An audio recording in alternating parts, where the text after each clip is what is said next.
예수님께서는 이제 예루살렘으로 향하셨습니다.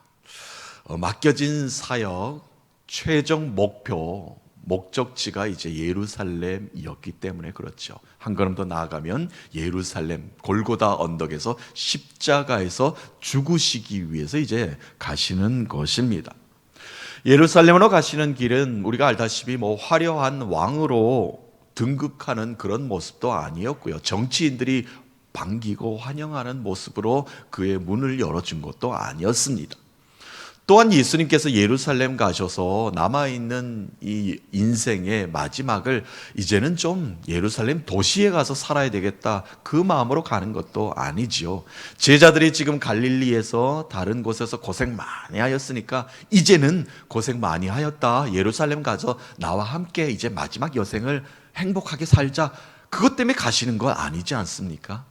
우리가 알다시피 예수님께서는 하나님의 계획하시고 뜻하신 구원의 역사를 이루시기 위해서 십자가에 죽으시기 위해서 이제 가시는 걸음입니다. 예루살렘, 그분을 진정 왕으로 고백하는 자들의 엎드림도 있었고, 또한 정치적으로 예수님을 활용하는 자들도 있었고, 또한 옆에서 누군가 엎드리니까 따라서 엉겹결에 따라서 엎드리는 자들도 있었지만, 어쨌든 간에 하나님이 인도하시는 그 걸음 가운데 많은 무리들은 따랐고, 하나님께 쓰임받은 사들도 있었고, 또한 그 무리 속에 있었지만 입술의 고백으로 이 땅의 진정한 평강의 왕을 노래하는 자들이 예루살렘으로 가는 행렬 속에 다 담겨져 있었습니다. 자, 예루살렘으로 예수님이 가시는 길에 많은 사람들이 쓰임을 받았고, 많은 상황들이, 시간들이, 장소가, 공간이 쓰임을 받았고, 오늘 우리가 읽은 말씀 뒤에 보면 나귀 새끼 한 마리도 예수님께 쓰임바 되었습니다. 도구로 쓰였다는 이야기죠. 그 중심에는 제자들이 있을 것이고요. 12명을 뽑았기 때문에 12명의 이름만 거론이 됩니다만, 제자가 되고 싶어서 그 줄에 서 있는 자들이 한두 명이었겠습니까? 나도 제자가 되고 싶습니다. 얼마나 많은 무리들이 예수님을 따랐습니까? 온전히 끝까지 제자가 되고자 마음먹은 자들은 예수님의 행렬에 지금 함께하고 있는 것입니다. 갈릴리로부터 예수님을 따라온 무리들도 계속해서 따라왔고요. 또한 복음 사역에 함께 참여했던 스태프들도 예수님을 따라서 지금 예루살렘으로 들어가고 있습니다. 조금 전에 말씀드렸던 것처럼 이 나귀 새끼 한 마리도 예수님과 함께 예수님을 등에 태우고 지금 예루살렘으로 향하고 있는 것입니다. 수많은 사람들이 함께 하였고, 예루살렘으로 향하는 길에 이렇게 쓰임을 받게 되었습니다. 예루살렘을 향하여 앞장서신 예수님이십니다. 주저함이 없었습니다. 왜냐하면 예수님의 마지막 걸음이 그것이었기 때문에 제자들에게 하신 말씀대로 예수님께서는 앞장서셨고, 제자들이 그 뒤를 따랐습니다. 오늘 이 말씀을 통해서 우리의 믿음의 발걸음이 예수 따르는 발걸음이 되기를 소망합니다. 예수님과 우리는 늘 동행해야 됩니다. 왜 예루살렘으로 향하셨는가? 왜 예루살렘으로 향하셔서 그 많은 사랑을 완성시키셨는가? 그 많은 은혜를 십자가에서 피를 흘리시면서까지 우리에게 보여주셨는가? 우리는 그것을 따라가면서 예수님께 진정한 진리를 배울 수 있어야 합니다. 그것이 바로 동역이요, 십자가에 동참하는 믿음의 길입니다. 예루살렘으로 함께한 자들이 많았습니다. 모두가 주님의 도구로 쓰임바 되기 위해서 그 행렬에 함께합니다. 왜요?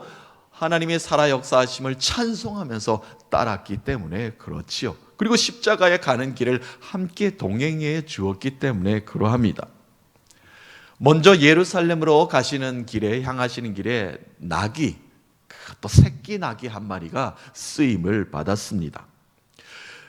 예수님께서는 예루살렘이 지금 눈앞에 보이는 가운데 감람나무, 무화과 나무가 많이 달려있는 감람원이라는 곳에 잠시 걸음을 멈추십니다.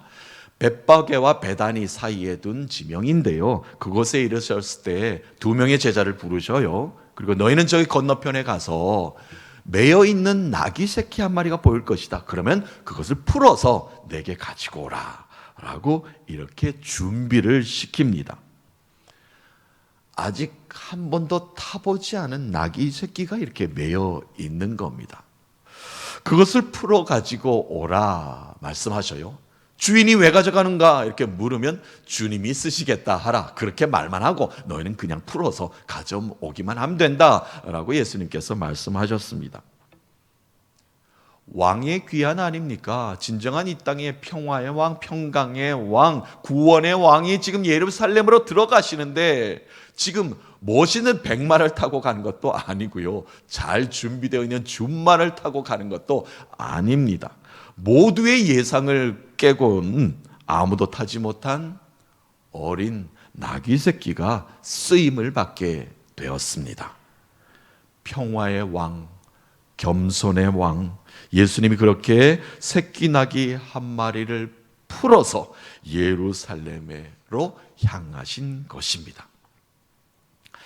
하나님은 우리를 들어서 사용하실 때 먼저 매여 있는 상황을 먼저 푸십니다. 왜요? 우리의 힘으로는 풀 수 없기 때문에 그렇죠. 주님의 도구로 우리를 쓰시기 위해서는 내가 주님의 일을 감당하지 못하는 많은 매여 있는 것들이 있을 것 아닙니까? 그것을 다 풀어주십니다. 풀고 나서는 내가 온전히 주의 일만 감당할 수 있도록, 온전히 서일 수 있도록 주께서 환경을, 그런 상황을 만들어 주신다는 이야기입니다.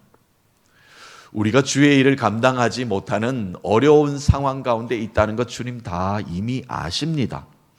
아직 우리가 불안정한 믿음 가운데 있다는 것 또한 주님은 아십니다. 주의 일을 감당하지 못하는 어려운 상황들이 나의 삶의 곳곳에 있다는 것도 다 아십니다. 그러나 주님은 나를 부르셔요. 내가 너를 쓰겠노라 부르신다는 겁니다. 왜 주님께서 이 시점에, 이 시간에 이런 상황 가운데 나를 부르시는가? 조금 더 내 상황이 나아지면, 내가 조금 더 주의 일을 감당할 때가 되면 그때 부르시면 얼마나 좋겠습니까? 그런데 주님의 시간대와 우리의 시간대는 맞지 않다는 이야기죠. 주님께서는 귀하게 사용하고 싶을 때 우리가 어디에 있든지 간에 어려운 상황 가운데 있다 할지라도, 도망치는 상황 가운데서도 붙잡아서라도 우리를 주님의 도구로 사용하신다는 겁니다. 그것이 바로 하나님이 선택하시는 방식입니다. 매여있던 어린 나귀가 예수님께 쓰임받을 줄 누가 알았겠습니까? 주인도 몰랐겠죠. 아무도 모르는, 관심도 없는 마을에 태어난 연약한 어린 나귀입니다. 짐 한 번 실어 본 적도 없는, 경험도 없는 새끼 나귀입니다. 그런데 왕의 입성에, 예수님을 등에 태우는데 쓰임바 되었다는 겁니다. 얼마나 귀한 일입니까? 하나님이 이처럼 사용하시는 자는요, 사용하시기 전에 질병의 문제, 재정의 문제, 사업의 문제, 자녀의 문제를 먼저 풀어주십니다. 해결해 주십니다. 그리고 나서 하나님의 길에 굳건히 서 있게 만들어 주십니다. 오늘 하나님은 예배를 통해서 나를 붙드시고 모든 것들을 풀어주실 줄로 믿습니다. 그 이유는 주님이 나를 사랑하시며 주님의 도구로 이미 나를 부르셨기 때문에 그러합니다. 지금은 비록 내가 약하고 연약하고 경험도 없고 한 번도 하나님께 좋은 모습 보여드린 적도 없고 믿음으로 순종하는 모습 보여드리지 못하였다 할지라도 나를 선택하시며 부르셨다는 것입니다. 그 부름에 우리는 아멘 할 수 있어야 합니다. 오늘 주님이 나를 부르심에 나의 모든 상황을 풀어주시며 그 길에 온전히 서 있기를 부르심에 아멘으로 응답하시는 여러 믿음의 권속들 되시기를 주님의 이름으로 축복합니다.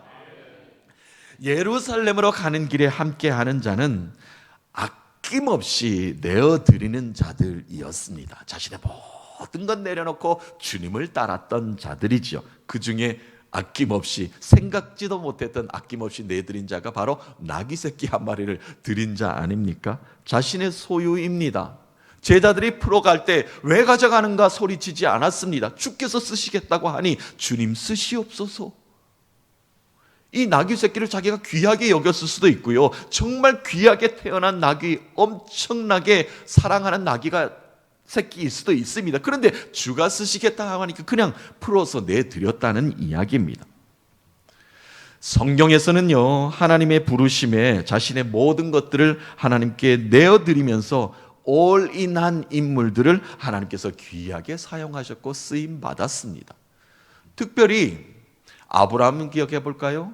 100세의 아들을 주겠다. 그 아들을 통해서 민족을 크게 이루겠다. 하나님이 약속하지 않았습니까? 그 약속을 믿고 굳게 붙잡고 그 아들을 하나님께 제단에 바칠 정도로 하나님께 바쳤더니 귀한 민족의 출발이 될 수 있었던 것 아니겠습니까? 성경에는 이렇게 아들이 태어날 것인데 바치라라고 이렇게 수태고지한 곳이 많습니다. 사사시대의 사사로 쓰임받은 삼손이 그랬지요. 가나안 땅에 들어갔는데 하나님을 온전히 섬기지 못하는 백성으로 또 우상을 섬기고 그들과 함께 하나님을 온전히 믿지 못하는 백성이 되어버렸습니다. 땅은 받았는데 하나님의 나라로 만들지 못하고 있었죠. 하나님은 이웃하는 블레셋을 들어서 이스라엘을 치기 시작하십니다. 그때 하나님께서 한 가정에 오셔서 천사를 통해서 이렇게 말씀하십니다. 임신하여 아들을 낳을 것인데 그때까지 포도주와 독주를 마시지 말라. 부정한 것도 먹지 말고 아들을 낳게 되거든 머리에 삭도를 대지 말라 라는 겁니다. 자르지 말라는 이야기죠. 그는 태어났을 때부터 하나님께 나실인으로 바치라 라고 하였습니다. 자, 부모님은 그 은혜에 감사하여 태어나기 전부터 하나님께 바치겠다 마음하고 소원하고 아들이 태어났습니다. 건강하게 잘 자랐습니다. 이스라엘의 사사로 쓰임받는 우리가 잘 아는 삼손 아닙니까? 그 삼손이 하나님의 귀하게 쓰임받게 되었다는 것입니다. 하나님의 부르심에 모든 건 내어주었더니 나의 아들을 바칩니다 라고 소원하였더니 하나님은 그대로 하나님의 능력을 그 아들에게 부어주시지 않았습니까? 사무엘상에 이렇게 시작합니다. 임신하지 못한 한 여인을 소개해요. 한나입니다. 한나는 제단에서 늘 소원하며 기도하였습니다. 아들만 주시면 나에게 태의 열매만 열어주신다면 나실인으로 키우겠습니다. 하나님께 바치겠습니다. 봉헌하겠습니다. 소원하였습니다. 그래서 하나님께서는 그 기도를 들어주셨고 하나님이 주신 귀한 선물 사무엘을 주시지 않았습니까?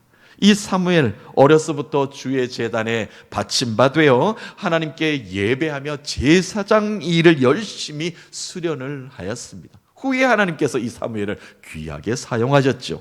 이스라엘의 왕들의 머리에 기름 붓는 높은 제사장의 역할을 이 아들이 담당하게 된 것 아니겠습니까? 하나님께 소원하였더니 하나님의 것을 하나님께 바치겠다고 올인하였더니 그 후손이 그 아들이 하나님께 귀하게 쓰임받는 도구가 되었습니다.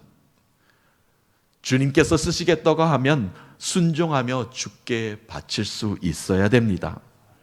오늘 나귀 이 어린 새끼의 주인은 언약을 이루실 주님을 기대하며 순종하며 내어드린 나귀의 주인이었습니다. 우리는 내 것이라고 여기며 움켜쥐고 살지 말아야 합니다. 하나님의 것을 하나님의 것으로 인정할 수 있어야 합니다. 아직 우리의 믿음이 어리다고 자라지 못했다고 미성숙 단계에 있다고 경험도 없다고 하나님께 쓰임바 되지 못하는 것 아닙니다. 주저하지 마십시오. 하나님께서 부르시면 그 음성에 우리가 아멘으로 화답하며 주님의 도구로 나를 사용하여 주시옵소서 믿음의 고백할 수 있어야 합니다. 그것이 돈이 될 수도 있고요, 재능이 될 수도 있고요, 명예가 될 수도 있고 우리의 사랑하는 자녀들이 될 수도 있습니다. 주님께 쓰임바 되기를 간구해야 합니다. 그것이 오늘 예루살렘을 향하신 주님과 함께하는 순종의 믿음인 줄로 믿습니다. 예루살렘을 향하는 그 걸음에 많은 자들이 땅에 엎드려 경배하였습니다. 우리도 이렇게 진정 경배하는 삶이 되어야 됩니다. 주님을 온전히 주님이라 인정하며 경배하며 땅에 엎드린 자들도 있었지만 그렇지 못한 자들도 있었고 어떻게든 예루살렘을 향하는 주님을 이용하려는 자들도 그 무리 속에 있었을 것입니다. 어쨌든 간에 그 길에는 찬송이 울려 퍼졌고 호산나 다윗의 자손이여 우리를 구원하소서 고백의 찬송이 울려졌다는 것입니다. 많은 무리들은 예수님 앞에서 또한 예수님 뒤에서 엎드려 겉옷을 깔고 엎드려 경배하였습니다. 진정한 예수님의 제자들은 말이죠. 또한 종려나무 가지를 흔들며 왕의 귀환을 찬송하였습니다. 찬송하리로다 주의 이름으로 오시는 이여, 하늘에는 평화여, 가장 높은 곳에서는 호산나, 우리를 구원하시는 영광이로다 라고 찬송하였습니다. 구원의 왕입니다. 평강의 왕입니다. 우리를 다스릴 자입니다. 마지막에는 심판주로 오실 심판주입니다. 하나님의 아들 독생자 예수 그리스도를 메시아로 진정한 찬송하는 자들만이 예루살렘으로 온전히 예수님을 따라가는 행렬의 사람들이었습니다. 그러나 안타깝게도요, 예수님의 행렬에 기쁨으로 참여하지 못한 자들이 무리 속에는 있었습니다. 왜 없었겠습니까? 많았겠죠. 그들은 많은 자들이 엎드릴 때 엎드려 경배하지 못했습니다. 많은 자들이 종려나무 호산나를 외칠 때 호산나를 외치지 못한 자들이었습니다. 무리 속에는 있었으나 온전히 주님을 주님으로 찬송하지 못한 자들이었습니다. 누구입니까? 오늘 말씀 후반절을 보니까 바리새인들이라고 지칭합니다. 이 바리새인들은 율법에 능통한 자들입니다. 메시아가 이 땅에 온다는 사실을 누구보다 더 잘 알았던 사람입니다. 그런데 그들은 예루살렘의 성전의 기득권자들이었기 때문에 예수님이 예루살렘으로 오는 것을 막아야 했던 자들입니다. 자신들의 자리가 외태롭기 때문에 그렇죠. 그들은 이 모든 광경을 지켜보다가 예수님께 가까이 갑니다. 그리고 그들은 예수님께 이렇게 말을 하죠. 선생이시여, 당신의 지금 제자들을 책망하소서. 저들이 잘못된 지금 찬송을 부르고 있나이다. 예수님은 오히려 이 바리새인들을 꾸짖으면서 책망의 말씀을 하십니다. 만일 이 사람들이 침묵한다면 지금 땅에 보이는 수많은 돌들이 일어나 증거의 소리를 높일 것이다 라는 것입니다. 이 땅은, 세상은 아직도 바리새인들처럼 주님을 외쳐 찬송하지 못하게 하는 무리들과 상황들이 많이 전개됩니다.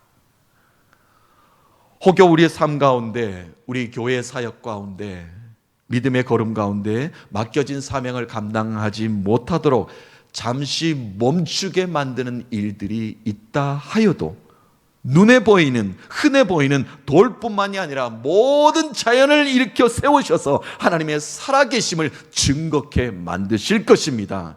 결단과 찬송이, 우리들의 고백이, 호산나 외침이 이 땅 가운데 멈추는 일은 없을 것입니다. 우리가 늘 찬송하며 살아야 되는 이유입니다. 예루살렘을 향하여 예수님이 앞서서 먼저 걸으셨습니다. 우리 모두 그 뒤를 따라갑니다. 찬송하며 따라가는 우리의 진정한 믿음의 모습 가운데 주님의 영광이 가득할 줄로 믿습니다. 그 발걸음이 복될 줄로 믿습니다. 주님, 내가 여기 있습니다.